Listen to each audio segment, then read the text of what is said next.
Hi, crime listeners. Welcome to the show. You ready to scream? Okay, Halloween's coming. And today we are going to talk about the Mexican Ripper serial killer. Francisco Guerrero Pérez, also known as Antonio Pereira, was the first serial killer to be arrested in Mexico. He raped and killed at least 20 women, most of them were prostitutes, during an 8-year murdering spree that people say he paralleled that of Jack the Ripper in London.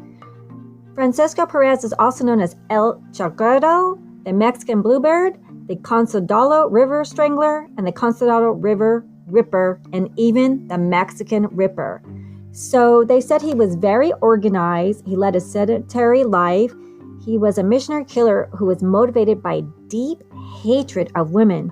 They even said he talked about his crimes. He was proud of his crimes, and he was boasting of his murders. He was proclaimed to be Catholic and a devotee of Lady Guadalupe. So, Francisco Guerrero Perez, or Antonio Pereira, was born to a large and impoverished family. The family moved to Mexico City while he was a young man.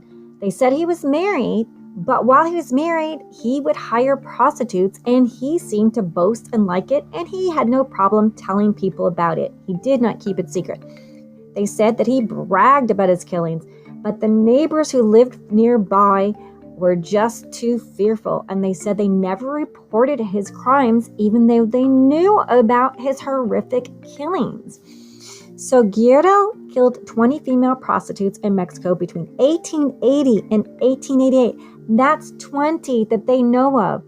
They said when he started his killing spree, he would strangle, rape, mutilate, and murder his victims. They said he would cut their throats and even decapitate the bodies. Oh, this is scream-worthy, crime listeners.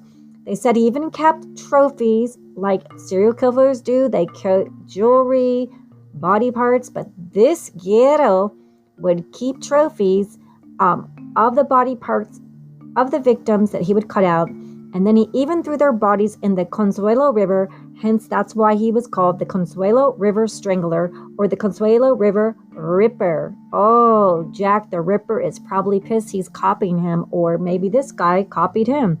So then in 1908, he raped and murdered an old woman. Oh, this guy is sick and twisted. So they said at the time of the crimes, he was alone, living alone in Mexico City. They said that he worked as a shoemaker or for a shoemaker.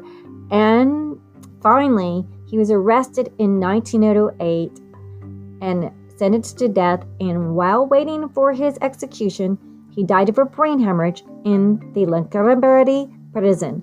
Wow, Jack the Ripper, you have another buddy that you're probably speaking with wherever you are in the ghost world. Thank you for listening. This is the story of the Mexican Ripper serial killer, Francisco Guerrero Perez. And please give us 5 stars and support the podcast. You can simply subscribe to our YouTube channel. We have Zombie Diaries. We have lots of films from Hollywood that we are turning into TV shows and films. And our new original series written by a top writer in Hollywood is called Identity Theft, which will be coming soon. Thank you for listening and have a great day and happy Halloween. Be safe and make sure your neighbor and friends are not chopping up your neighbors. Keep an eye out.